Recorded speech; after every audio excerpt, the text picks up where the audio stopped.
একদিন একজন গরিব লোক রাস্তায় 10টি টাকা পেল। সে ভাবতে লাগলো, এই 10 টাকায় কি কেনা যাবে। সারাদিন এই 10টি টাকার চিন্তায় সে সময় নষ্ট করে ফেলল। পরে সেই 10 টাকা ফেলে দিল। সে বলল, হে আল্লাহ, এই 10 টাকার জন্য আমি আজ সকাল থেকে আপনাকে একবারও স্মরণ করিনি। সেই সব লোক আপনাকে কিভাবে স্মরণ করে যাদের লাখ টাকা আছে? আল্লাহ সুদ হারাম করে দিয়েছেন, আমরা ব্যাংক বানিয়েছি। আল্লাহ জীবনকে সীমিত করেছেন, আমরা ঘড়ি বানিয়েছি। আল্লাহ পর্দার হুকুম দিয়েছেন, আমরা টিভি, ডিভিডি, ডিশ দিয়ে বেহায়ামি সর্বসাধারণের জন্য করে দিয়েছি। আল্লাহ বলেন, কোরআনে তোমাদের সফলতা, আমরা অক্সফোর্ডের বইকে সফলতা বানিয়ে নিয়েছি।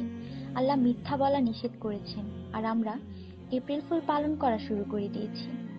আল্লাহ বৃদ্ধ বয়সে মা বাবার সেবা করতে বলেছেন, আমরা বৃদ্ধাশ্রম বানিয়ে ফেলেছি। আজ মুসলমান এই জন্য দুশ্চিন্তায় যে যাকে খুশি করার তাকেই তো রাগিয়ে ফেলেছি।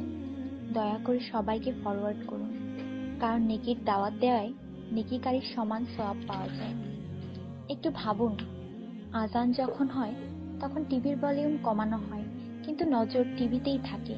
আর মনে মনে বলি, আজান যাতে তাড়াতাড়ি শেষ হয়। এটাই কি আজানের মর্ম? আপনি নিজে আপনার মনকে প্রশ্ন করুন। আজানের জবাব দেওয়ার চেষ্টা করুন, যাতে মৃত্যুর পর কালিমা তাইয়্যিবা আমাদের নসিব হয়। অনুরোধ, এই মেসেজটি সবার কাছে পৌঁছে দিন। বন্ধুরা, আমাদের দাওয়াতে যদি কেউ না আসে, আমরা রাগান্বিত হই। আল্লাহর পক্ষ থেকে আমাদের জন্য প্রতিদিন 5 বার দাওয়াত আসে, আর আমরা নামাজ পড়ি না। তাতে কি আল্লাহ আমাদের উপর রাগান্বিত হন না? এটি শুধু মেসেজ না, বাস্তবতা। দয়া করে নামাজ আদায় করুন এবং অন্যকেও উৎসাহিত করুন। যিনি এই মেসেজ পড়েন তাদের উপর আল্লাহ আরো রহমত দিন, এবং যিনি এই মেসেজ ফরওয়ার্ড করেন তার ভালো ইচ্ছা আল্লাহ পূরণ করুন এবং হিদায়াত করুন। নামাজের চিন্তা করুন, ব্যালেন্সের না। আজান শুনে উঠুন রিংটোনের মতো। কোরআন মনোযোগ দিয়ে পড়ুন SMS পড়বার মতো। জীবন সবসময় থাকবে না নেটওয়ার্কের মতো।